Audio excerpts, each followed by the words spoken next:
Good afternoon, everyone. Welcome back to official YouTube channels. This is your mentor Karthik Gupta. I hope so all of you are well and doing well. और आज in this session we will cover all the कह सकते हैं कि English in India की how to develop, how to grow it, how to spread it, कैसे इसे spread हुई, ये सारी चीजों को हम जानेंगे और समझेंगे. So चलिए स्टार्ट कर लेते हैं सेशन को. So let's start the session कि कहते हैं इट इज सपोज्ड कि before 1600 century English did not exist in India. English India में एग्जिस्ट करती ही नहीं थी.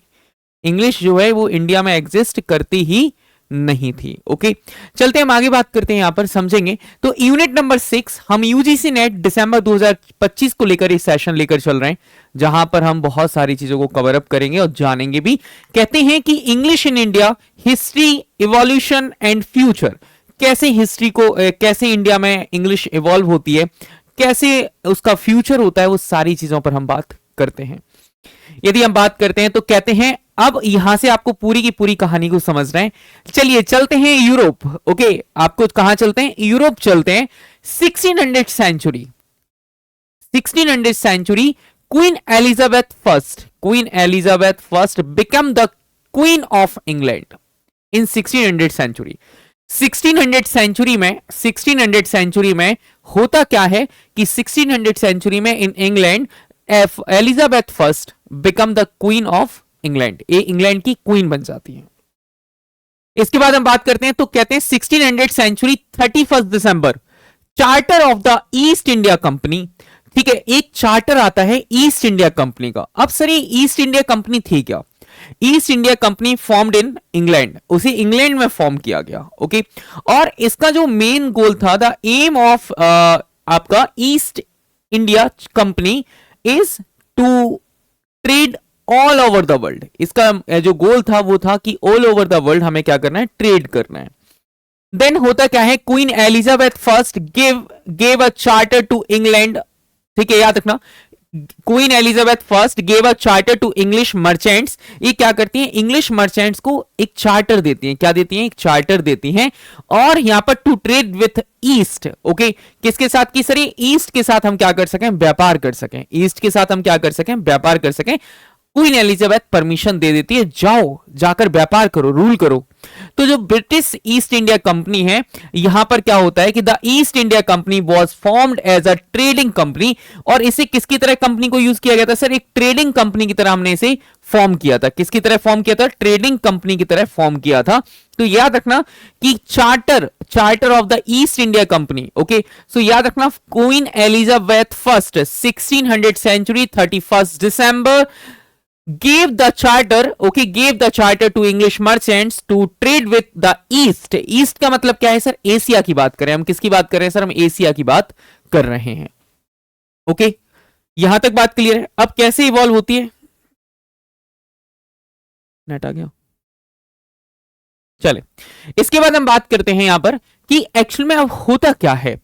सब लोग अपने अपने जितने भी मर्चेंट्स हैं वो यूरोप से आपके इंडियन ओशन होते हुए कहां पहुंचते हैं? सूरत पहुंचते हैं. जब वो सूरत पहुंचते हैं तो यहां पर पहला स्टेटमेंट क्या आता है? पहला स्टेटमेंट है कि 1608 first ship lands in Surat Gujarat. उन जो ईस्ट इंडिया कंपनी है उनका पहला शिप आता है गुजरात में. और जैसे ही गुजरात में आएंगे तो आपको याद आ रहा होगा मुगल्स उस टाइम पर थे. तो जैसे ही वो मुगल्स के पास आते हैं तो जो कैप्टन था शिप का, कैप्टन कौन था? William Hawkins. Reaches the court of Mughal emperor Jahangir. कहते हैं कि जहांगीर से कहते हैं कि जापना, हमें परमिशन दी जाए, हम भारत के साथ व्यापार करना चाहते हैं और खूब सारा टैक्स आपको देंगे. ऐसी बातें की जाती हैं. इनिशियल लेवल पर होता क्या है? इनिशियल लेवल पर जो आपके जहांगीर हैं, ओके, जहांपना जहांगीर हैं, वो पहले डिनाई कर देते हैं कि नहीं, हम आपको परमिशन नहीं देंगे. लेकिन बाद में आफ्टर लेटर, ठीक है, कुछ बाद में लेटर ही गेव द परमिशन. ये परमिशन दे देते हैं और ये फर्स्ट जो फैक्ट्री है वो कहां पर स्टैब्लिश करते हैं? सूरत में स्टैब्लिश करते हैं. गेट ट्रेडिंग राइट्स, और यहां पर इन्हें ट्रेडिंग राइट्स मिल जाते हैं. तो याद रखना, फर्स्ट कैप्टन कौन था? फर्स्ट कैप्टन था हॉकिंस. ओके, कौन था? हॉकिंस जो थे, विलियम हॉकिंस, ये फर्स्ट कैप्टन थे. ओके इतनी बात याद रखनी है।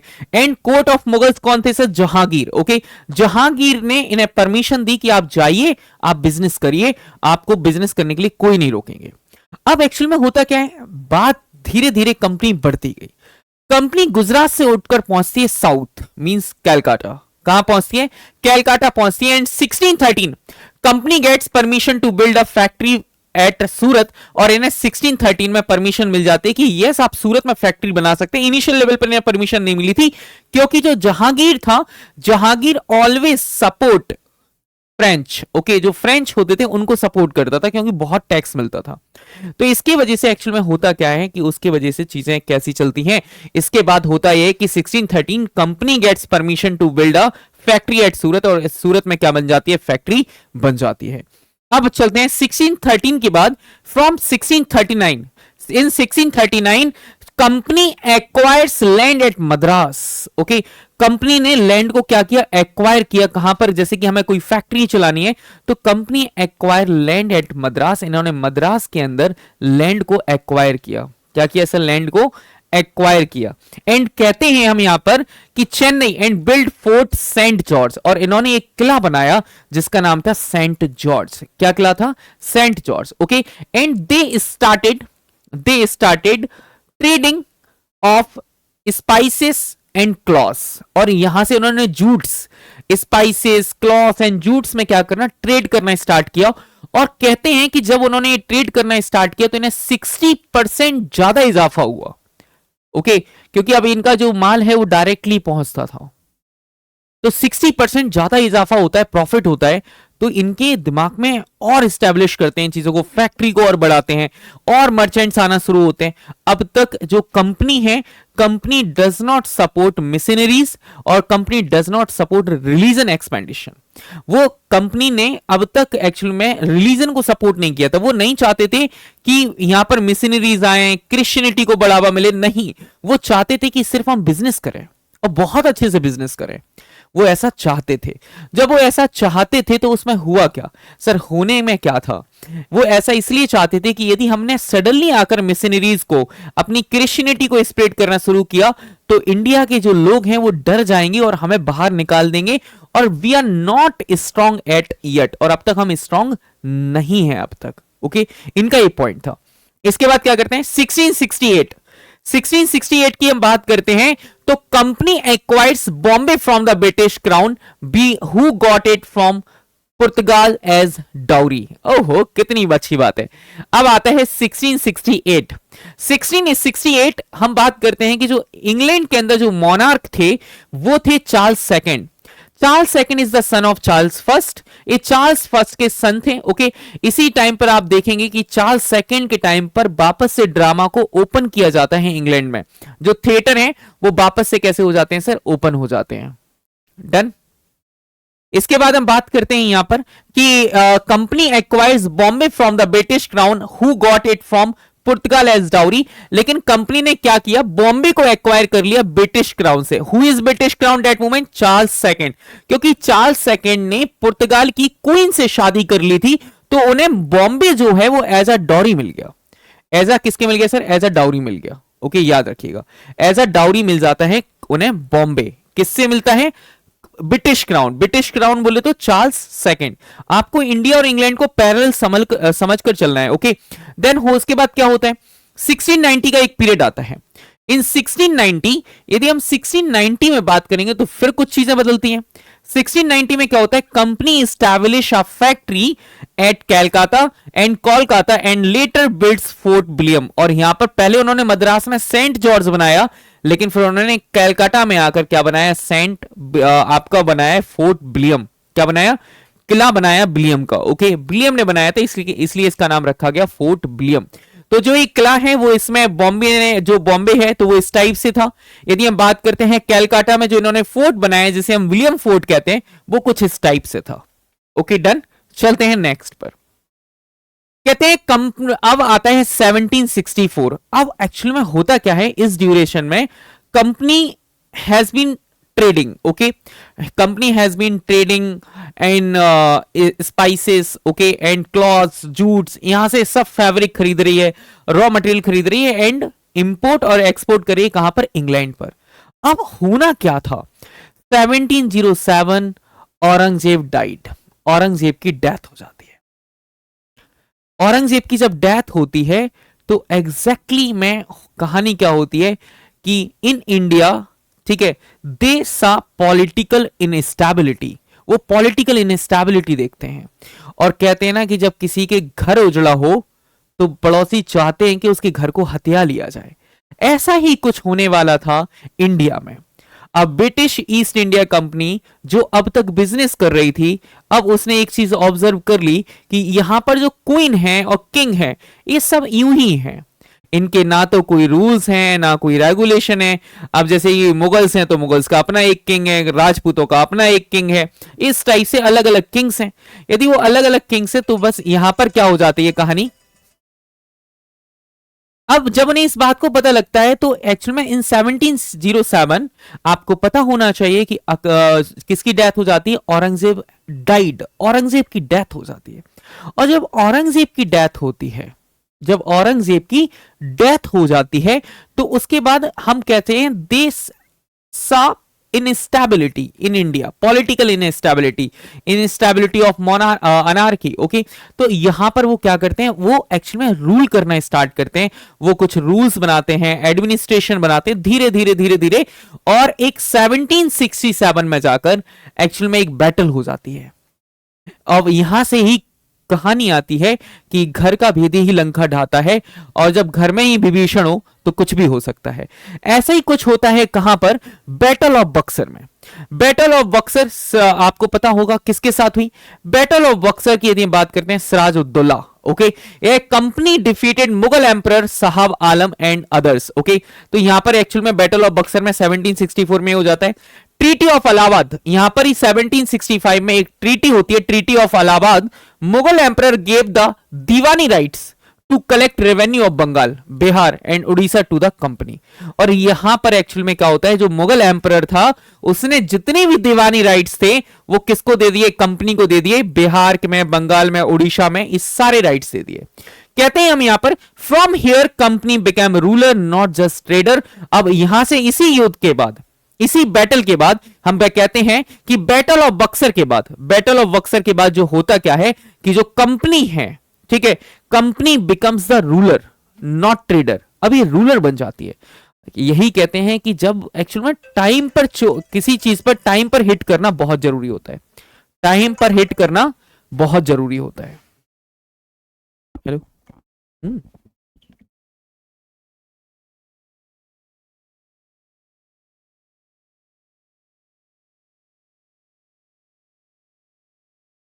इसके बाद हम बात करते हैं, नहीं नहीं नहीं, रहने दो। इसके बाद हम बात करते हैं from here company become rulers not just trader. यहां से कंपनी क्या होती है, रूलर बन जाती है ट्रेडर की वजह। एक्चुअल में यही जो चीजें हैं ना, ये बड़ी हार्म हो जाती हैं, किसको लेकर, ये हार्मफुल हो जाती हैं इंडियंस को लेकर। यहां पर एक सेकंड होता है battle of Plassey. Okay, battle of Plassey की बात करते हैं, 757 में हुआ था। ओके, 764 में हुआ बैटल ऑफ बक्सर। लेकिन जो फर्स्ट बैटल थी वो थी battle of Plassey, 1757। 1757 battle of Plassey, British East India Company defeated nawab Siraj Uddaula, okay, of Bengal. जो बंगाल के नवाब थे सिराज उद्दौला, इनको डिफीट किया और इनसे क्या ले ली, पूरी की पूरी दीवानगी ले ली। जितना भी टैक्स कलेक्शन होता था वो यहां से ही होता था। कहते हैं this marks the beginning of British political control in India. और यहां से ही पॉलिटिकल जो ब्रिटिश जो शुरुआत होती है British political controlling in India, कि कैसे कंट्रोल करना है इंडिया को। फिर बैटल ऑफ बक्सर आपको देखने को मिलता है, जहां पर आपके जो नवाब थे एक्चुअली में मुगल एम्परर थे शाह आलम, यहां पर एंड 11 एंड अदर्स को यहां पर क्या कर दिया जाता है, डिफीट कर दिया जाता है। और company has turn to be very powerful. Okay, और कंपनी यहां से अब ट्रेडिंग की जगह जगह वो भारत के अंदर रूल करना भी स्टार्ट करती है। और जब रूल करना स्टार्ट करती है तो एक्चुअली में when someone has to rule over the something, okay, यदि कोई भी चीज किसी चीज पर रूल करना चाहती है, so they have to make administration, rules and justice and laws, ये सारी चीजें उन्हें बनानी पड़ी। जब एक किसी को कहीं पर शासन करना होता है तो शासन के लिए कुछ नियम होते हैं, कानून होते हैं, कुछ प्रोसेस होती हैं, एडमिनिस्ट्रेशन होता है, ये सारी चीजें उन्हें बनानी पड़ी। अब इसके बाद क्या होता है, ईस्ट इंडिया कंपनी के बारे में अब हम डिटेल में जानेंगे। कहते हैं beginning of English education in India, जो बिगिनिंग होती है इंग्लिश एजुकेशन की in India by east India company, charter act of 1813। जो एक एक्ट आता है आया था 1813 में, एक्चुअल में एक चार्टर आया था, चार्टर एक्ट आया था। कहते हैं beginning of English education in India by east India company, charter act of 1813। 1813 में एक एक्ट आपको देखने को मिलता है जिसे हम कहते हैं चार्टर एक्ट, और यहां पर 1 लाख रुपीस की ग्रांट दी गई थी। 1 लाख रुपीस की क्या दी गई थी सर, ग्रांट दी गई थी कि जाओ 1 लाख रुपीस देते हैं आपको और आप जाकर इंडिया में इंग्लिश एजुकेशन को स्प्रेड करो। फिर धीरे धीरे मिशनरीज आना शुरू हुई, जहां पर हम पढ़ाई कर रहे थे, ट्रेडिशनल एजुकेशन ले रहे थे फ्रॉम मदरसा एंड हम कह सकते हैं पाठशाला से, अब वो वहां पर मिशनरीज आना शुरू हो जाती हैं।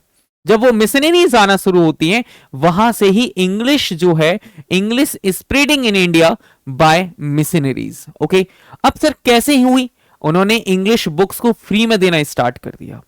और जब हमें भारत में यदि कोई भी चीज हमें फ्री में मिलती है, हम उसे दिल खोल कर लेते हैं, वो चाहे हमारे लिए जहर क्यों ना हो, वो हमारे लिए जहर क्यों ना हो। वही हुआ इंडिया में भी। चलते हैं, यहां पर हम बात करते हैं कि यहां पर रोल ऑफ क्रिश्चियन मिशनरीज आ जाती हैं and English education and missionaries आ जाती हैं। कहते हैं demand of English language during colonial period by the Indians.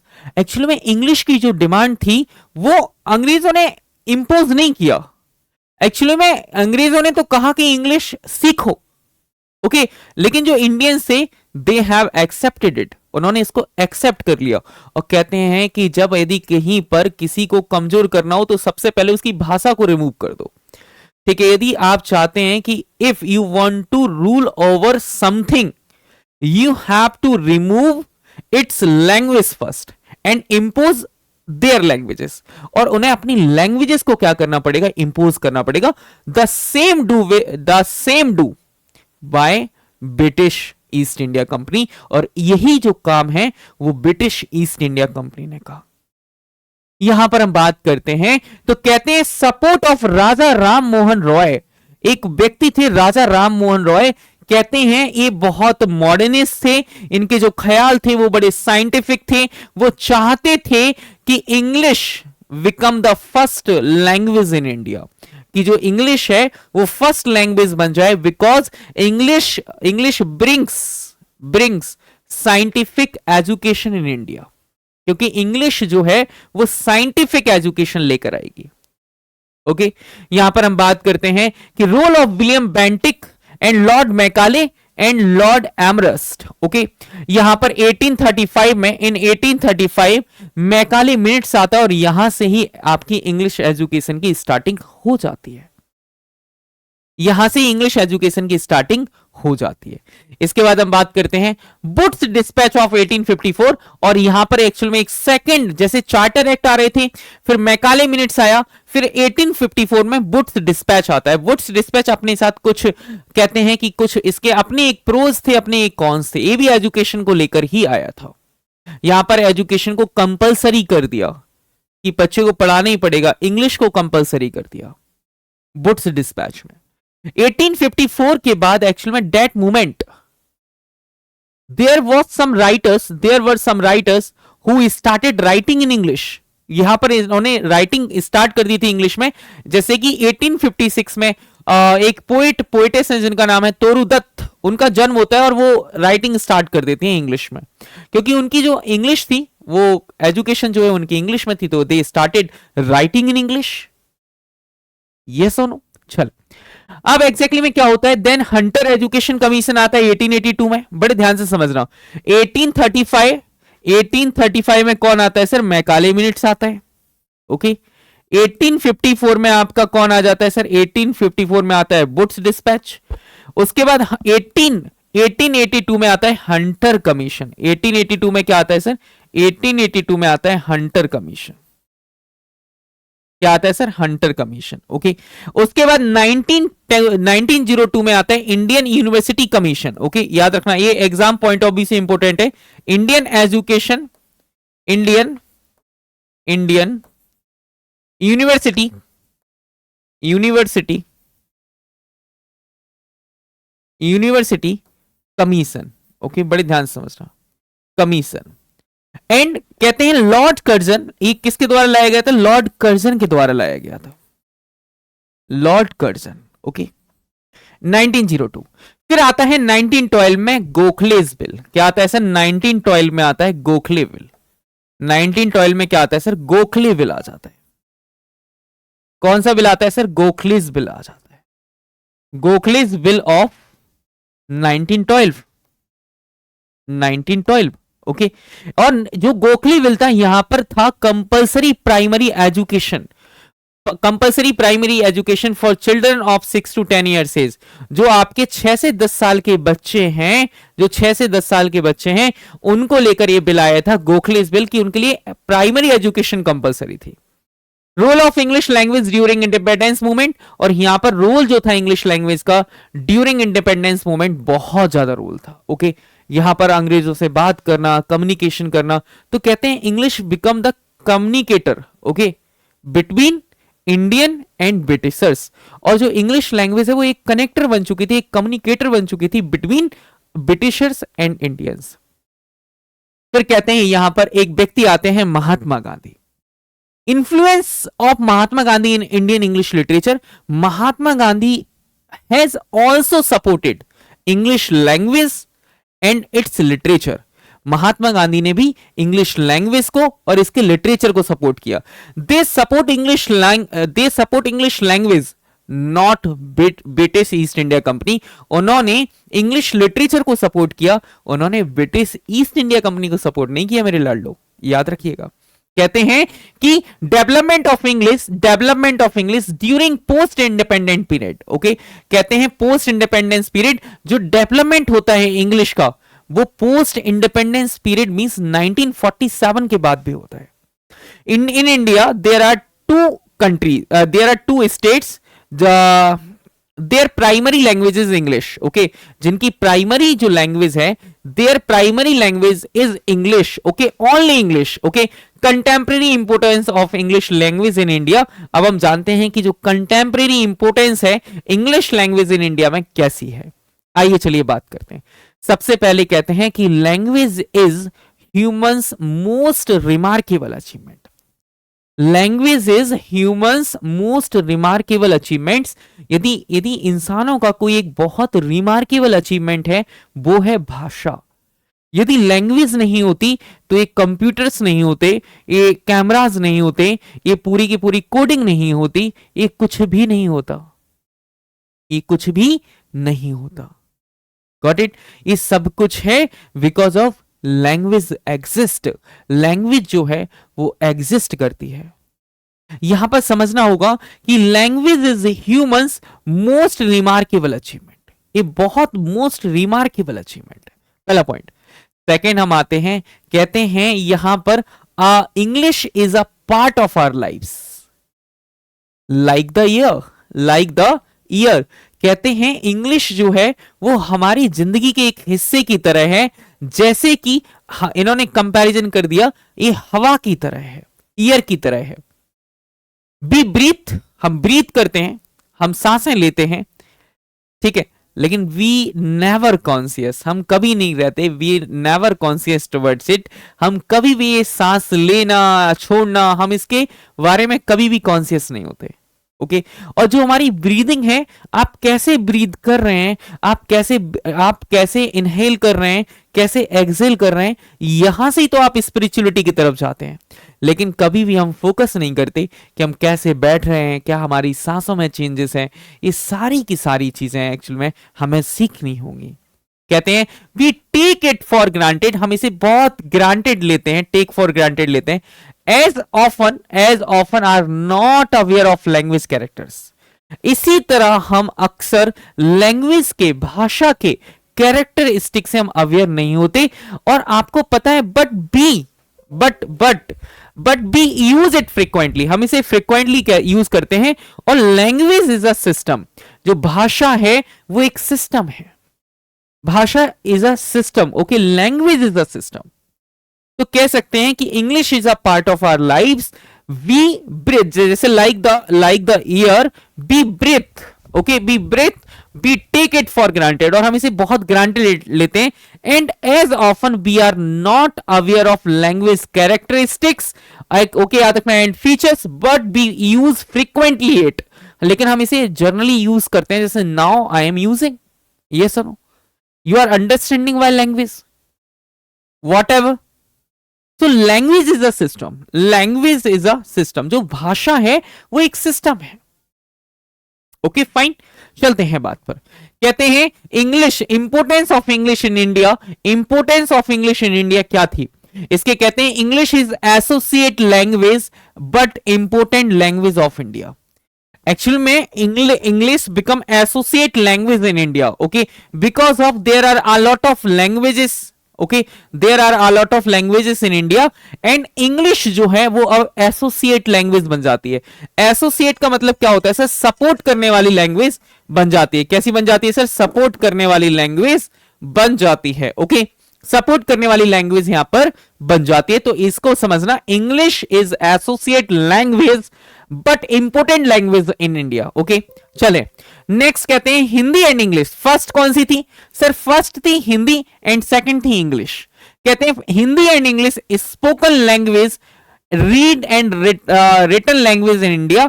ये एक स्पोकन लैंग्वेज बन गई, एक and read and written language बन जाती है इंडिया में, और यहां से एक्चुअल में हिंदी और इंग्लिश बोले तो हिंग्लिश स्टार्ट होती है। यहां से क्या स्टार्ट होती है सर, हिंग्लिश स्टार्ट हो जाती है। आते हैं बात पॉइंट पर, कहते हैं हम यहां पर कि एक्चुअल में यहां पर आपको समझना होगा सिंबल्स ऑफ इंडियंस, जो इंडियन का सिंबल्स था वो क्या था। इंडियन का जो सिंबल्स था, इंडियंस कहते हैं सिंबल्स ऑफ इंडियंस माइंड, जो इंडियंस के माइंड के सिंबल्स थे वो क्या थे, better education, better culture, okay, better education, better culture और बेटर हायर इंटेलेक्ट, ओके, याद रखना। कहते हैं सिंबल्स ऑफ इंडियंस माइंड, जो इंडियंस माइंड के जो सिंबल्स थे, इंडिया के लोग कैसे थे, बेटर कल्चर, सबसे बेटर कल्चर था, बेटर एजुकेशन, हमसे अच्छी एजुकेशन किसी के पास नहीं थी, एंड हायर इंटेलेक्ट, हमारे सोचने, चाणक्य हमारे यहां से, आर्यभट्ट हमारे यहां से, ठीक है, समझ रहे हो, इतने इतने दार्शनिक हमारे यहां से हैं कि ग्रीक तो कुछ भी नहीं है, ठीक है, ग्रीक इज लाइक कह सकते हैं कि रेत की तरह था हमारे आगे। सो कहते हैं symbols of Indians mind, better education, better culture and higher intellect. ये बात मैकाले ने भी एक्चुअली में एक्सेप्ट की थी, और यही बात को इन्होंने कहा था ब्रिटिश, कहां पर, ब्रिटिश असेंबली में इन्होंने कहा था कि जो इंडियंस हैं, इंडियंस का जो माइंड है, they have better education, they have better culture, they have higher intellect, हम उन्हें रूल नहीं कर सकते। फिर वहां से मैकाले ने अपना दिमाग लगाना शुरू किया कि कुछ तो करना पड़ेगा कालिए, ठीक है। तो यहां पर हम कहते हैं इनकी सबसे बेहतरीन डेमोक्रेसी थी, सबसे बेहतरीन एजुकेशन थी, सिविलाइजेशन बहुत प्यारी थी, और एपिस्टेमोलॉजी मतलब जो ज्ञान का संचार था, जो ज्ञान का उद्गम था, वो हमसे बेहतर किसी के पास नहीं था।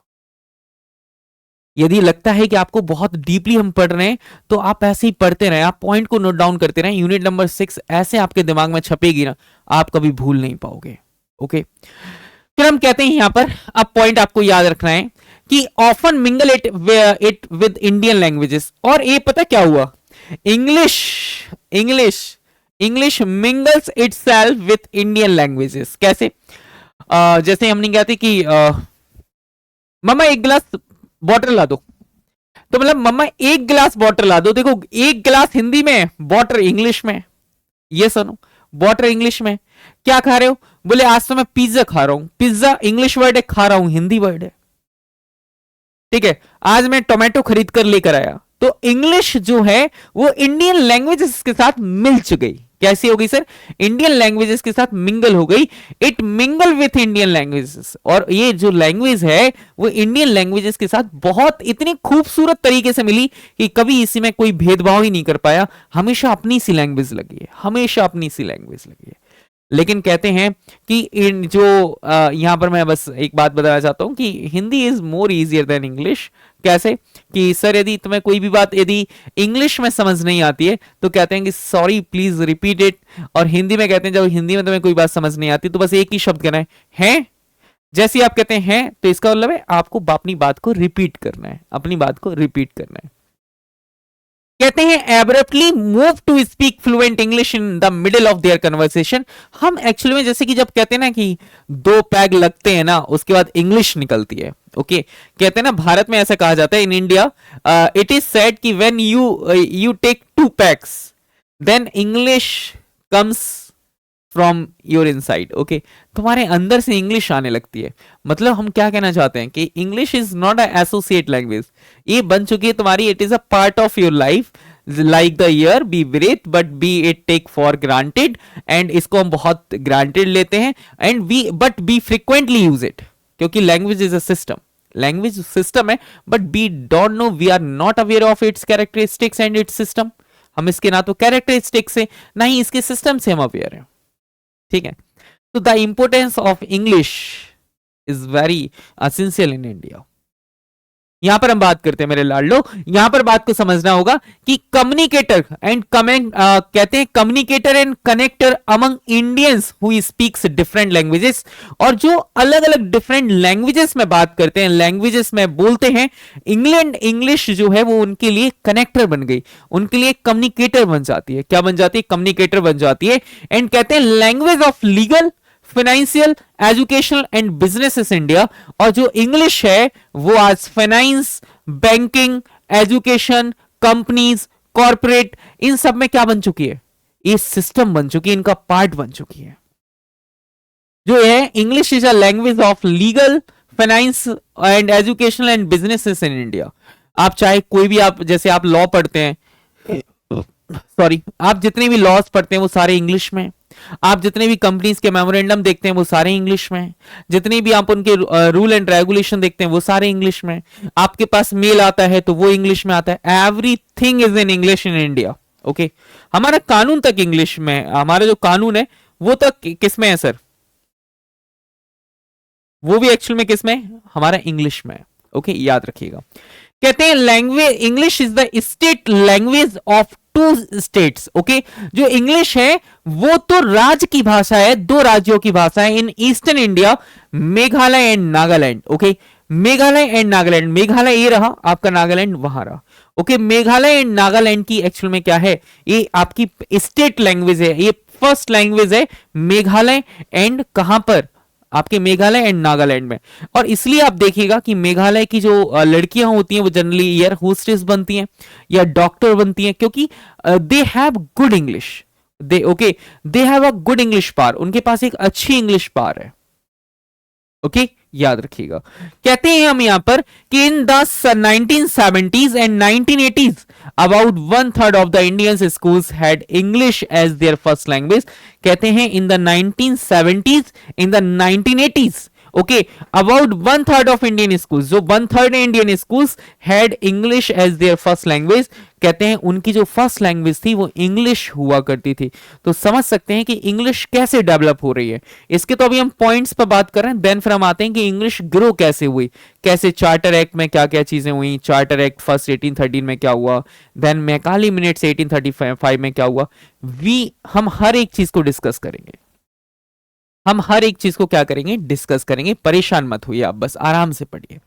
कहते हैं like the American, okay like the American, यदि हम अमेरिकन की बात करते हैं, like the American, Australians and even the British who have their unique English words, जिनके पास अपने एक unique English words and phrases हैं, the Indians also have their own unique English. Okay the Indians and the Indian English language press use many words derived from Indian languages, especially for Hindi, जैसे like आलू, okay जैसे जंगल, it becomes English word, और एक किसी time पर they are Hindi words, okay ये हिंदी शब्द हुआ करते थे, now becomes English words। तो जैसे कि ऑस्ट्रेलियंस, अमेरिकन्स, अफ्रीकन्स जो इंग्लिश लैंग्वेज के वर्ड्स हैं, इसी टाइप से अपनी हिंदी के जो कुछ वर्ड्स हैं वो इंग्लिश में आ चुके हैं। वो लिटरली इंग्लिश में आ चुके हैं।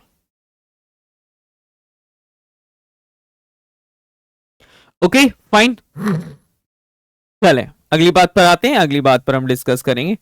तो यहां पर प्लीज मुझे बता दीजिएगा कि एवरीथिंग इज क्लियर। देन हम आते हैं अब नेक्स्ट पर, कहते हैं हम यहां पर कि when the British started ruling India, जब इंडिया पर इन्होंने रूल स्टार्ट करना स्टार्ट किया, इट मींस कि वी आर टॉकिंग अबाउट 1757। 1757 मतलब हम कह सकते हैं the battle of Plassey, okay, जो प्लासी की बैटल थी।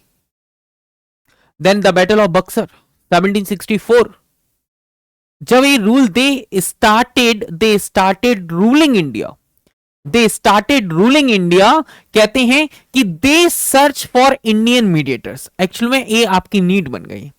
एक्चुअल में जब उन्होंने रूल करना स्टार्ट किया तो they search for Indian mediators who has good at English, जो इंग्लिश में बहुत अच्छे हो, क्योंकि तभी तो वो एक मीडियम का काम कर पाएंगे, एक मीडिएटर का काम कर पाएंगे। कहते हैं the British turn to high caste Indian Brahmins to work for them. और एक्चुअली में उन्होंने चुना जो हाई कास्ट इंडियन ब्राह्मण्स हैं, वो उनके लिए काम करें, वो उनके लिए क्या करें, काम करें। ऐसा आप देखिए, तभी आप देखिए साउथ में जितने भी आपको पता है जिन लोगों ने अंग्रेजों के साथ काम किया, उनके पास बहुत पैसा था, बहुत पैसा था, बहुत।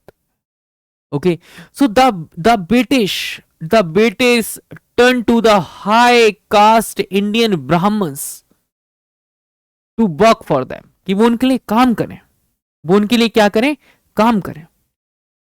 इसके बाद हम कहते हैं एक व्यक्ति आते हैं Lord Macaulay. Lord Macaulay is not a Macaulay, सच में एक काला आदमी, not by colour but by heart, not by colour but by heart.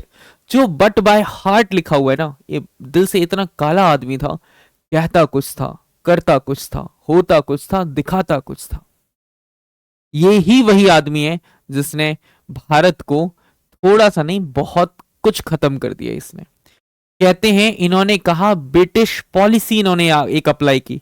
इनकी जो ब्रिटिश पॉलिसी थी उसमें एक चीज लिखी हुई थी, क्या थी कि मैकाले, क्या है sir, Macaulay Indians in blood and colour. Okay, क्या था कि जो इंडियंस हैं, Indians in blood and colour, okay, but English in taste. Okay, मतलब इनका जो कलर है और इनका रंग है, भले इंडियन हो, बने रहने दो, लेकिन इनका टेस्ट सारा इंग्लिश कर दो, इनके सारी हॉबीज इंग्लिश कर दो, इन्हें यूरोपियन कल्चर पसंद आने लगे। और आज देखो वही हुआ कि we are Indians in blood and colour but English in taste. जो हमारा जो टेस्ट है, हम जीन्स पहनते हैं, शर्ट पहनते हैं, ये सब यूरोपियन कल्चर है। ये Indian, this is not a Indian culture, this is not Indian culture. Indian culture तो कुर्ता पजामा धोती, यस। तो ब्रिटिश पॉलिसी क्या थी, याद रखना, इससे क्वेश्चन कई बार पूछा गया है। ब्रिटिश पॉलिसी क्या थी कि Indians in blood and colour but English in taste. Okay, कहते हैं in opinions and moral and intellect. Okay, लेकिन जो इंग्लिश इन टेस्ट रहे, in opinion actual moral and intellect कैसे रहे सर, इंग्लिश में ही रहे। इनका जो टेस्ट है वो कंप्लीट इंग्लिश रहे। English in taste, English in opinion, English and morals and intellect, जिनकी जो सोचने का तरीका हो, काम करने का तरीका हो, टेस्ट हो, वो सब कुछ इंग्लिश हो, सारा यूरोपियन हो। कहते हैं हम यहां पर कि the English Christian missionaries 1813 primarily level local languages. अब एक्चुअली में होता क्या है, इनिशियल लेवल पर the company did not want to that the missionaries comes in India and spreading English language. They against it. वो इसके अगेंस्ट है, because यदि ऐसा होता तो east India company initial level पर खत्म हो गई होती। इन्होंने बहुत दिमाग से काम किया। एक्चुअली में एक तो कहते हैं वो मर्चेंट्स थे, दूसरा रूलर भी थे। तो मर्चेंट्स अपना प्रॉफिट देखेगा। मर्चेंट्स को ना तो धर्म से मतलब होता है, ना ही जाति से मतलब होता है, उन्हें सिर्फ पैसा चाहिए होता है, सिर्फ पैसा, धंधा।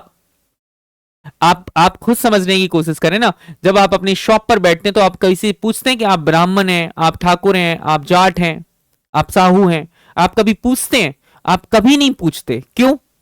क्योंकि merchants never want to ask any caste from anyone. वो किसी से उसकी कास्ट नहीं पूछना चाहता। दे वांट पैसा, they want money, they want money. So कहते हैं फर्स्ट टाइम जब चार्टर एक्ट आता है, then missionaries comes in India and spreading and spread English language. उन्होंने इंग्लिश लैंग्वेज एंड कल्चर को स्प्रेड करना स्टार्ट किया। They establish many universities and many missionaries schools, एंड कह सकते हैं कि उन्होंने और भी सारी चीजों को क्या किया सर, उन्होंने एस्टैब्लिश किया बहुत अच्छे से। कहते हैं now high schools with English as the language of instruction. जो अब हाई स्कूल थे वो इंग्लिश लैंग्वेज के साथ, एक्चुअल में एक इंग्लिश लैंग्वेज जो थी, जो जितने भी हाई स्कूल थे वहां पर इंग्लिश जो है वो लैंग्वेज ऑफ इंस्ट्रक्शंस बन जाती है। The British universities in India from 1883, और 1883 से एक्चुअल में यूनिवर्सिटीज एस्टैब्लिश होना स्टार्ट हो जाती हैं। जैसे आपको पता है बहुत सारी यूनिवर्सिटीज स्टार्ट हुए, जैसे संस्कृत हिंदू कॉलेज खोला गया बनारस में। एक्चुअल में मद्रास में एक यूनिवर्सिटी खोली गई जहां पर सिर्फ क्या पढ़ाई जाती थी, मोमडन्स को पढ़ाया जाता था। इसके बाद हम बात कहते हैं कि English became the first language in Indian education. English actually में फर्स्ट लैंग्वेज बन जाती है in Indian education after post colonial. During post colonial, यदि हम बात कहते हैं during post colonial, English became the first, याद रखना, English became the first language in Indian education. Leaders support knowing English, okay, leaders जो सपोर्ट करते थे, इंग्लिश को जानना सपोर्ट करते थे, बर seen as the new elite of India. और जो लोग इंग्लिश जानते थे उन्हें एक अलग दर्जे पर रखा जाता था कि they are very educated, they are very very very educated, okay. कहते हैं हम यहां पर कि many new schools were establish in which the language of instruction was English. कई नए स्कूल्स को क्या किया गया सर, एस्टैब्लिश किया गया, जिनकी इंस्ट्रक्शंस लैंग्वेज जो थी वो इंग्लिश थी, ओके। कहते हैं university and school emphasise on English education.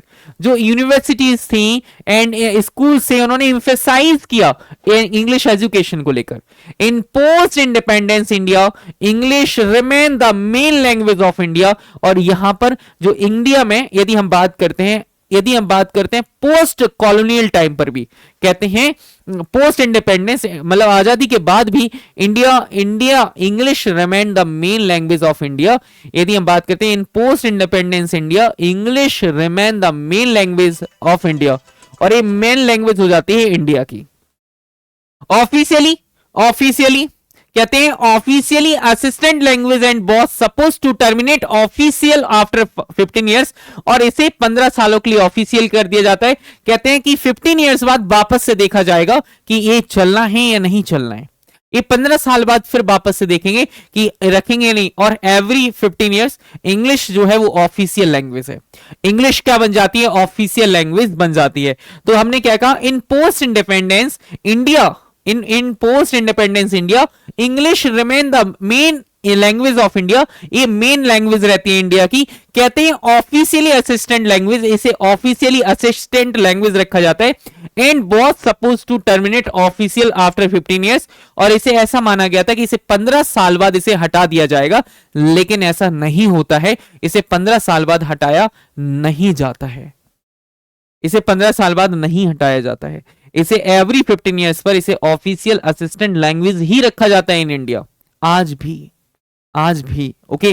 सो यदि आप चाहते हैं कि आप इस सेशन को बड़े प्यारे तरीके से हर दिन आप पढ़ें, हर दिन आप जानें, और आप यूजीसी नेट की तैयारी कर रहे हैं, तो यूनिट नंबर जो 6 है मैं आपको कंप्लीट यूट्यूब पर करा के दूंगा। ना तो किसी टीचर ने कराई होगी, ना ही किसी इंस्टीट्यूट ने कराई होगी, इतनी गारंटी है। ओनली हमारे ही प्लेटफॉर्म पर आपको कंप्लीट सफलता IAS and Kartik sir official application पर भी आपको कंप्लीटली आपको मिलेगी, और कहीं नहीं मिलने वाली, कहीं पर भी नहीं मिलने वाली, ओके। इतनी बात आप याद रखिएगा। तो यहां से बहुत इंपॉर्टेंट है आपके लिए कि आप हर दिन दोपहर में 2 बजे मेरे साथ जुड़ा करें, 2 बजे लाइव क्लास में जुड़ा करें। और जब आप लाइव क्लास में जुड़ोगे तो आपको बहुत कुछ आपको सीखने का मौका मिलेगा। और मैं चाहता हूं कि लाइव क्लास में कमेंट्स बहुत ज्यादा होते हैं, इसलिए सेशन समटाइम्स रिकॉर्डेड भी हो सकता है, कि हम चाहते हैं कि कम टाइम में आपको ज्यादा नॉलेज दी जाए।